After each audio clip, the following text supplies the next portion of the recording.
이더리움이 저번주 일요일이었죠. 4월 16일 달러 차트 기준으로 2141달러부터 내려온 추세 상단을 11월 5일에 돌파하는 캔들이 나와 주었습니다. 비트코인은 7월 13일 31.8K부터 내려온 추세 상단을 3개월이란 조정 기간을 가졌었고, 그 추세를 10월 1일에 1차 돌파, 12월 16일에 2차 돌파하는 움직임이 나와 주었습니다. 그럼 이제부터 문제는 이더리움도 추세 전환이 나왔고 비트코인처럼 큰 상승을 보일 수 있냐라는 건데, 저는 이더리움 역시도 추세 전환이 나왔다라고 차트를 바라보고 있습니다. 여러분의 생각은 어떠신가요? 오늘 영상 댓글에 여러분들 의견을 달아주세요. 오늘 영상 지금 바로 시작합니다. 제가 기관 투자자들 혹은 전문 애널리스트들을 대상으로 투표를 진행할 수가 없어서 저의 찐 구독자님들께 어제 저녁 늦게 비트갱스터 텔레그램 방에 투표를 진행했습니다. 총 564명이 투표를 진행해 주셨고, 추세 전환이 나왔다고 투표를 해주신 분들은 전체 대비 53%, 아직 멀었다고 생각하시는 구독자님들은 47%, 저는 추세 전환이 나왔다 한 표를 던졌습니다. 어느 한쪽이 우세하기보다는 비등비등한 수치를 보이고 있습니다. 어느 한쪽으로 쏠리지 않는 이유는 최근에 비트는 떨어지듯한 번지대를 만들면서 비트코인 현물 ETF 상장 거짓 찌라시를 만들고 상승을 보여왔었고, 일반적으로 일본 캔들에서 RSI가 과매수권에 있었을 때는 비트는 조정이 나왔었기 때문입니다. 뿐만 아니라 10배 넘게 오르던 알트코인은 바이낸스의 선물시장에 상장하면서 마치 세력들이 장난이라도 치듯이 큰 폭으로 하락이 나와주었기 때문이라고 생각합니다. 이번 장 역시도 쉽지만은 않습니다. 아무래도 여러분들이 지금 가장 궁금하신 게 비트코인도 중요한 기준점이 되겠지만 무엇보다도 알트코인일 것 같습니다. 그 이유는 당장 어제만 보더라도 이유를 찾을 수 있습니다. 어제만 스테픈 코인은 플러스 24% 반등문을 보였고, 최근까지 플러스 75% 상승을 보여왔습니다. 블러코인도 어제만 플러스 36% 상승, 최근까지 146% 상승문을 보여왔습니다. 저는 알트코인 상승에 가장 중요한 역할을 하는 게 비트코인 도미넌스랑 이더리움의 추세 전환이라고 생각합니다. 그리고 이 내용들이 오늘 영상 주제가 될 것 같습니다. 이더리움의 추세 전환 그리고 알트코인입니다. 오늘도 영상 꼭 끝까지 시청하시고 영상 시작 전에 구독, 좋아요 그리고 알람 설정까지 부탁드리겠습니다.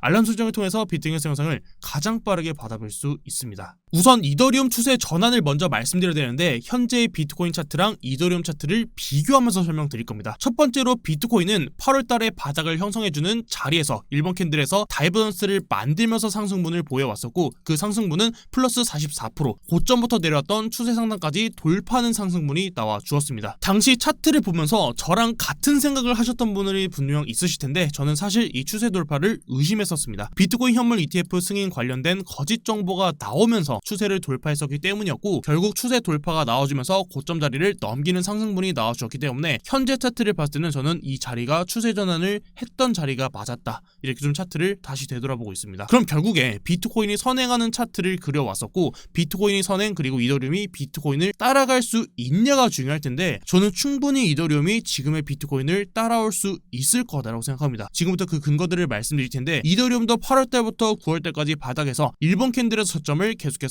낮추는 반면 RSI 지수는 계속해서 상승하면서 일본 캔들에서 상승 다이버던스를 만들어 주었고, 플러스 25% 상승, 그리고 그 상승분이 고점부터 내려왔던 지금의 추세 상단을 돌파하는 상승까지 이어졌습니다. 우선 저는 방금 말씀드린 다이버던스라는 지표를 상당히 신뢰하면서 차트를 보고 있습니다. 다이버던스 지표를 모르신 분들을 위해서 간단하게만 설명하고 넘어가겠습니다. 다이버던스가 어려우셨던 분들도 오늘 설명을 들으시면 쉽게 이해하실 수 있으실 겁니다. RSI 지수는 상대 강도 지수라고도 표현을 합니다. 그리고 우린 이걸 더 쉽게 표현해서 매수세라고 부릅니다. 한 가지 예를 들어서 설명을 드리도록 하겠습니다. 우리가 치킨을 시켜 먹는데 배달비가 원래 3,000원 하던 게 배달비가 5,000원으로 올랐습니다. 가격이 오르니 사람들은 치킨을 시켜 먹지 않습니다. 그럼 치킨집에서 그 배달 가격을 유지할 수 있을까요? 유지할 수 없겠죠. 반대로 생각해 봅시다. 치킨 배달비가 3,000원 하던 게 무료로 바뀌었다고 생각해 보십시오. 배달값이 없어지니 사람들은 이제서야 치킨을 주문하기 시작합니다. 그럼 다시 또 너도 나도 치킨을 시키려고 수요가 몰리면서 배달비는 다시 또 오를 수밖에 없을 겁니다. 주가의 고점은 높아지는 반면 RSI 지수, 매수세는 따라붙지 못했을 때 그 추세가 계속해서 지속되는 게 아니라 반전될 수 있다는 걸 알 수 있는 지표입니다. 반대로 주가의 저점은 낮아지지만 매수세는 반대로 붙었을 때 그 추세가 계속해서 이어지는 게 아니라 추세가 반전될 수 있다는 걸 알 수 있는 지표입니다. 제가 다이버던스를 신뢰한다고 말씀드렸던 이유는 딱 하나입니다. 지금 장에서는 다이버던스가 통했기 때문입니다. 비트코인이 15.47K부터 올라왔던 1년 동안의 상승했던 사이클을 보게 되면 일본 캔들에서 상승 직전에 상승 다이버런스랑 매 고점에서 하락 다이버런스를 만들면서 하락이 나와 주었습니다. 그리고 이번 상승을 고점을 돌파하는 지금의 상승에서도 8월달에 상승 다이버런스를 만들면서 상승분이 나와 주었습니다. 그럼 다시 비트코인과 이더리움 차트로 돌아와서 비트코인 바닥에서 다이버런스를 만들고 상승이 나왔었고 추세 상단을 돌파하는 상승에서 고점까지 넘기는 상승으로 이어졌습니다. 이더리움 역시도 8월달부터 9월달까지 바닥에서 일본 캔들에서 저점을 낮추는 반면에 고점은 높아지면서 일본에서 다이버런스를 만들고 상단 추세까지 돌파하는 상승분이 나왔기 때문에 앞으로 고점을 돌파하는 상승까지도 충분히 이어질 수 있을 거다라고 차트를 바라보고 있습니다. 그리고 이제부터 본격적인 알트코인 장세를 예상하고 있습니다. 비트코인은 추세를 2개 그어드렸습니다. 이더리움은 추세가 아직 하나만 만들어졌습니다. 고점을 돌파하고 이 추세를 테스트하는 움직임에서 돌파했던 자리를 깨는 하락이 나와준다면 그 상단을 추세를 하나를 더 이어볼 겁니다. 그리고 이 추세 라인을 다시 돌파하는 자리에서 추가적인 비중을 들어갈 겁니다. 예를 들면은 지금에서 고점을 돌파하고 상승이 나와주고 내려오는 이 추세 테스트 구간에서 이 고점 자리, 돌파했던 자리를 이탈하는 하락이 나와준다면 추세 라인을 하나 더 그을 겁니다. 그리고 이 자리를 돌파하는 상승에서 추가 진입에 들어가려고 합니다. 다시 추세 상단을 돌파하는 자리에서 추가 진입에 들어가는 이유가 만약에 내려오는 자리에서 이 자리를 테스트하는 움직임이 아니라 이 테스트하는 움직임만 보고 진입에 들어갔다가 만약 이 자리를 다음 봉에서 바로 깨는 하락이 나와준다면 오히려 손실 관리가 안 되기 때문입니다. 만약에 지금 돌파했던 자리를 다시 이탈하는 하락이 나와준다면 이 캔들, 이 전체 상승의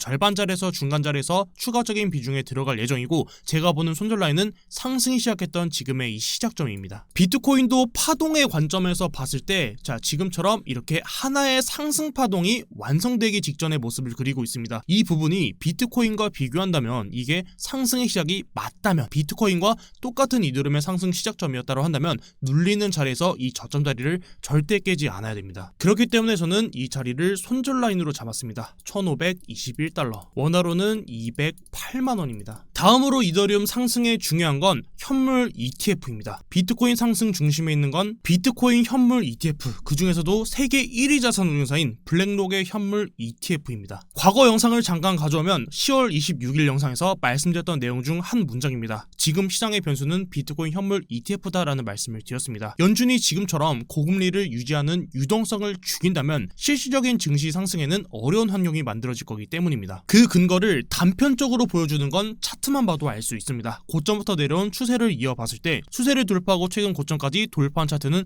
비트코인밖에 없습니다. 어쩌면 나스닥의 가장 큰 악재는 비트코인 현물 ETF가 승인되는 것일지도 모릅니다. 비트코인 현물 ETF 승인으로 시장의 자금이 쏠리게 된다면 나스닥은 더 큰 하락세를 보일 겁니다. 근데 이제 와서 블랙록의 현물 ETF가 거절될 거라고 말하는 투자자는 단 한 명도 없을 겁니다. 아직 세계 1위 자산 운용사인 블랙록이 이더리움 현물 ETF를 신청하지는 않았습니다. 저는 순서상 비트코인 현물 ETF가 승인된 뒤일 거라고 생각합니다. 현재까지 이더리움 ETF를 신청한 기관은 5개이고 2023년도 10월 24일 SEC 측에서는 이미 이더리움 현물 ETF까지 검토에 들어갔습니다. 제가 증시의 변수는 비트코인 현물 ETF라고 말씀을 드렸는데 알트코인의 변수는 이더리움 ETF가 될 거라고 생각합니다. 저는 비트코인 현물 ETF가 출시되는 기점으로 지금 투자하고 있는 현금 비중에서 투자 비중을 절반으로 줄일 겁니다. 비트코인 역시도 매도 시기라고 보고 있습니다. 해당 차트는 제가 많이 말씀을 드렸기 때문에 하나하나 일일이 설명을 드리진 않겠습니다. 2017년도 이후 비트코인이 파생상품 출시는 매번 비트코인 단기 고점을 만들었기 때문입니다. 파생상품이 출시되기 전 지금의 자발토코인 패턴처럼 세력의 의도된 상승과 고점에서 의도된 파생상품 출시로 증시가 하락했을 수도 있습니다.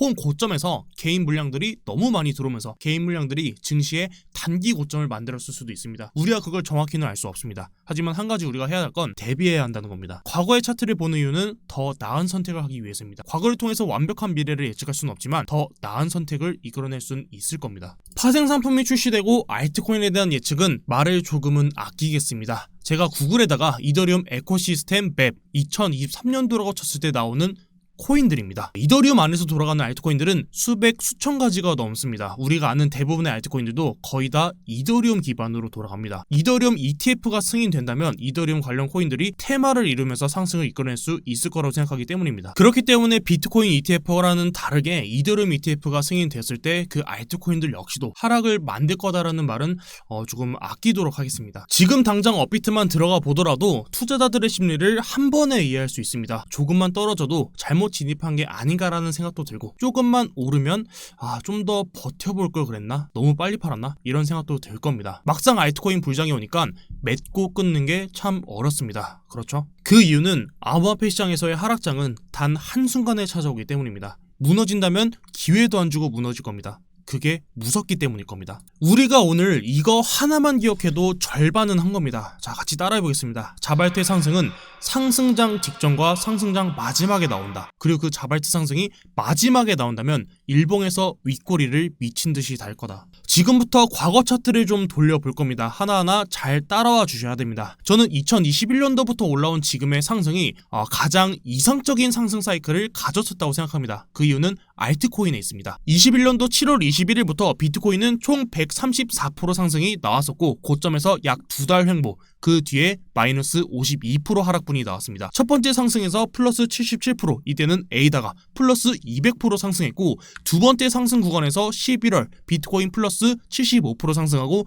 디센트럴랜드가 플러스 729% 상승했습니다. 마지막 두 달 횡보 구간에서 앵커가 213% 상승분이 나왔었습니다. 제가 21년도 7월 달부터 상승이 가장 이상적인 상승 사이클이라고 말씀드리는 이유는 에이다가 현재가 기준으로 시총 16조, 디센트럴랜드 시총 1조, 앵커가 시총 3천억, 메이저, 준메이저, 자발트 순으로 상승분이 나왔었기 때문입니다. 지금 장이 과거 상승 순환매랑 똑같이 움직일 거라고 생각하지는 않습니다. 지금 장은 명확히 다릅니다. 근데 우리는 이 마지막에 집중을 지금 해주셔야 됩니다. 자, 그럼 다음으로 넘어가겠습니다. 22년도 1월 24일부터 비트코인은 플러스 46% 상승을 했었고, 22년도 3월 29일 고점부터 비트코인은 마이너스 61% 하락세를 보였습니다. 당시 상승을 주도했던 코인은 웨이브 플러스 675% 상승했었고, 당시 하락 직전에는 썬더코어가 플러스 224% 상승분을 보여주었습니다. 현재가 기준으로 시가총액이 3천억인데 당시의 웨이브가 가격이 78,000원까지 갔었기 때문에 당시 시총은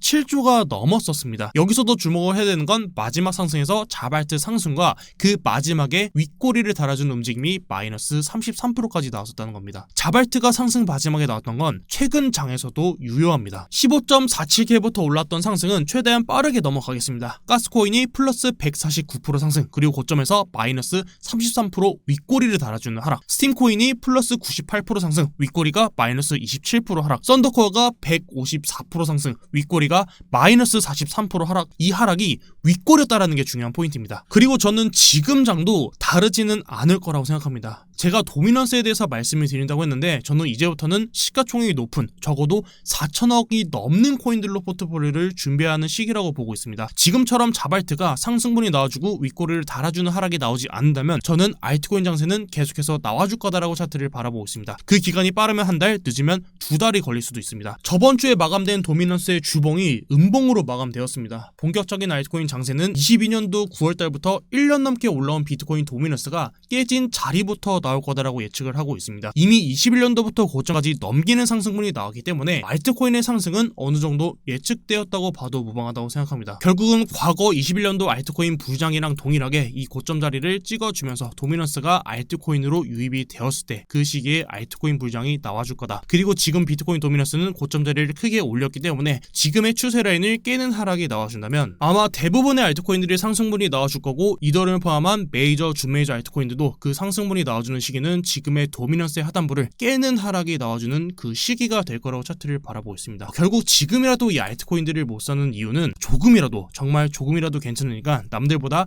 낮은 평단을 잡고 싶은 욕심 때문일지도 모릅니다. 오늘 영상은 여기까지입니다. 오늘 영상이 도움이 되셨다면 구독, 좋아요, 그리고 댓글까지 부탁드립니다. 그리고 오늘 댓글에는 여러분들의 이더리움 그리고 추세 전환이 언제쯤 나올 수 있을지에 대한 그런 의견도 남겨주시면 좀 재밌는 커뮤니티, 재밌는 대화의 창이 또 연결될 수 있을 것 같습니다. 지금까지 비트 갱스터였습니다. 감사합니다.